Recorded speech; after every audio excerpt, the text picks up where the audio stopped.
कुंती और भीष्म पितामह संवाद।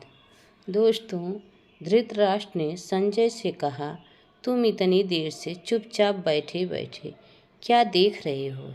संजय, ममता की व्यवस्था देख रहा हूँ।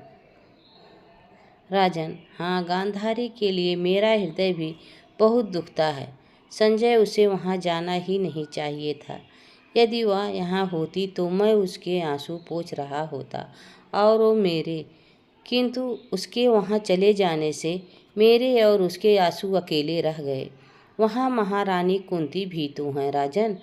हाँ, वहाँ कुंती भी है और वो अपने पुत्रों के शिविर में नहीं है महाराज, और वो आपके शिविर में है और उनके भी आँखों में आंसू है। तुमसे देखने में अवश्य ही कोई भूल हुई होगी संजय।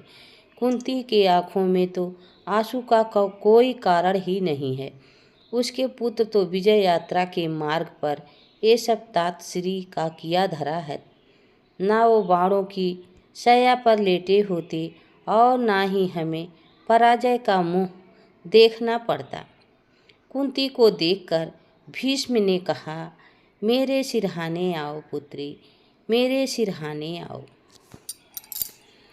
तुम्हारे पुत्र ने मेरी दृष्टि सीमित कर दी है। कुंती ने कहा, ताश्री, मैं क्या करूं? जिस प्रश्न का सामना तुम आज कर रही हो पुत्री, उस प्रश्न का सामना करते करते हमारा जीवन बीत गया। जीवन भर मोह के दो राहों पर खड़े होकर यही सोचता रह गया कि एक ओर जाने का अर्थ यह है, दूसरे को त्याग दिया। किंतु इस शैया पर लेटे लेटे और कुछ तो कर नहीं सकता, इसलिए यही सोचता रहता हूँ कि क्या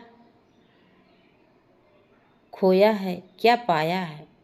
अभी तक पाने खोने से मुक्त नहीं हो पाया पुत्री। दुर्योधन तो अब यहाँ आता ही नहीं पुत्री। कर्ण आया था, उसने बताया कि आज दुशासन भी वीर गति को प्राप्त हो गया। जिन बालकों को गोदियों में पाला था पुत्री, एक एक करके वीर गति को प्राप्त होते जा रहे हैं। तुम्हें पता है पुत्री, दुशासन में केवल एक गलती की थी। उसे दुर्योधन से बहुत प्यार था, इतना अधिक प्यार था कि उसने अपने व्यक्तित्व को दुर्योधन की परछाई बन जाने दिया। यदि ऐसा ना हुआ होता तो उसका हाथ द्रौपदी के केस और उसके वस्त्र तक कभी ना जाते। इसलिए यदि हो सके तो उसे क्षमा कर देना। अधिक प्रेम भी दृष्टि को धुंधला कर देता है। और यह मैं तुमसे भी कह रहा हूँ पुत्री, अपनी प्रेम से, अपने संदर्भ से बचाओ। इस युद्ध में कोई किसी का भाई नहीं है। इस युद्ध में तो केवल दो प्रकार के लोग हैं, एक वे जो हस्तिनापुर के हित में हैं और एक वो जो हस्तिनापुर के हित में नहीं है।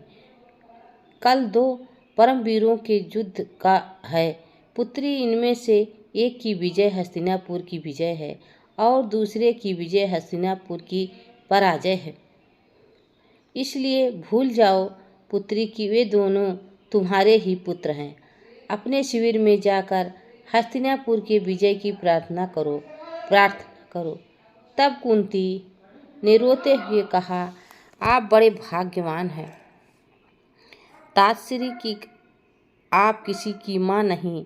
यह युद्ध चाहे जिसके लिए भी हो रहा हो, किंतु इस युद्ध में वीरगति को प्राप्त होने वाले हमारे ही पुत्र हैं। ताश्री हमारे ही पुत्र हैं। इतना कुछ कह कुंती वहाँ से भीष्म को प्रणाम करके चली जाती है।